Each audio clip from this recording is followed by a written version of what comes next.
Hi, I am Syria. And today the fascinating topic of psychology I am going to explain, its title is, The Foot in the Mouth Technique.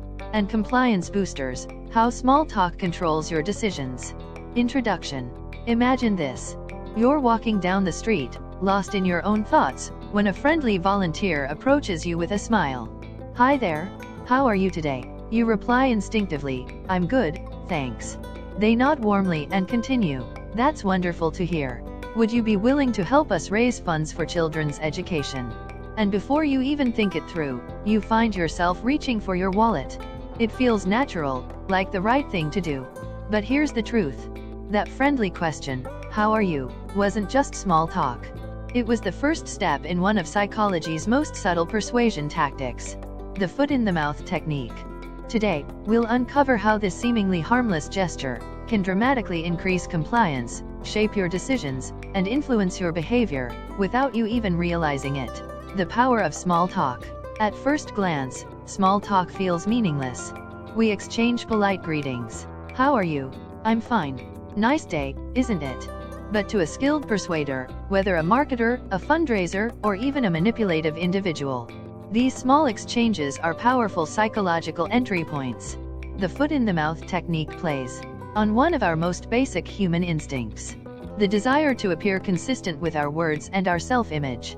When you say, I'm good, you've unconsciously painted a picture of yourself as positive, kind, and well. And when someone then asks for help, your brain quietly whispers, a good person helps others. So to protect that image, you say yes. The origin of the technique. The foot in the mouth technique was first introduced by researchers Howard and Gengler in the 1990s. They conducted a fascinating experiment. They divided participants into two groups. The first group was asked, how are you today, before being asked to donate to a charity. The second group was directly asked for donations, with no small talk. The result? Those who were asked the initial question donated significantly more often.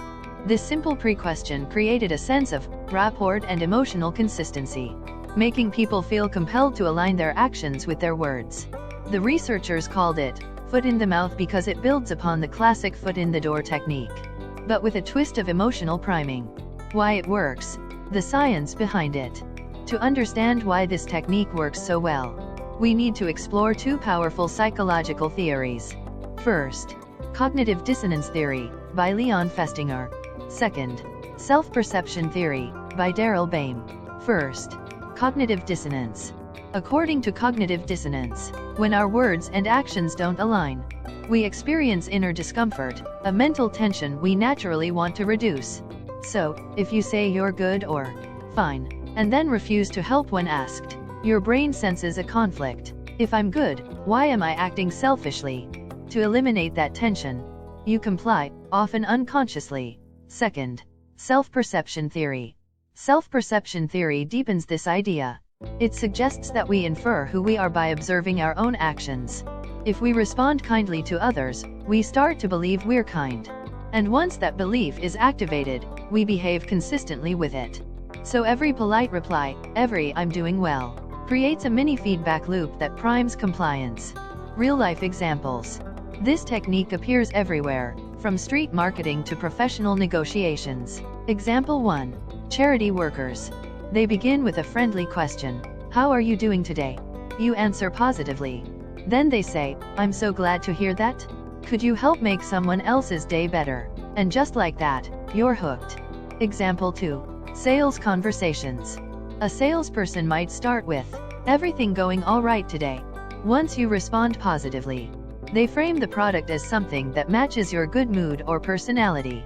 Example 3. Customer service. Even companies use this in email marketing. Hope you're doing great. We noticed you might like this offer. That single greeting changes your emotional state and opens you to persuasion. It's not manipulation through force. It's influence through friendliness. How it fits among other compliance techniques. Psychologists have identified several compliance boosters techniques that increase the likelihood of agreement. Let's briefly look at how foot in the mouth compares to the others. Foot in the door technique starts with a small request first, like signing a petition, then escalates to a larger one, such as donating money. Door in the face technique begins with a large request that gets rejected, then scales down to a smaller, more reasonable one, making you feel obliged to agree. Lowball technique. You agree to an attractive deal, and once you're committed, the terms are changed. That's not all technique. Adds bonuses or extras to make the offer irresistible. Each of these exploits one core idea. Humans want to be consistent, fair, and socially accepted. The foot-in-the-mouth technique, though, uses emotional priming instead of logical progression. It makes you feel kind before asking you to act kind. Emotional priming and social pressure. When someone greets you warmly, it triggers a small emotional shift. We mirror positivity, we mirror tone, and we unconsciously match the other person's mood. A process known as emotional contagion. That emotional alignment creates trust. Once that trust is in place, it becomes much harder to say no. In many ways, the foot-in-the-mouth effect isn't about deceiving people. It's about activating the part of them that wants to be agreeable. This is also reinforced by social norms. In most cultures, refusing to help after being friendly is considered impolite or rude. So, people comply, not out of genuine desire, but social expectation. When friendliness becomes manipulation.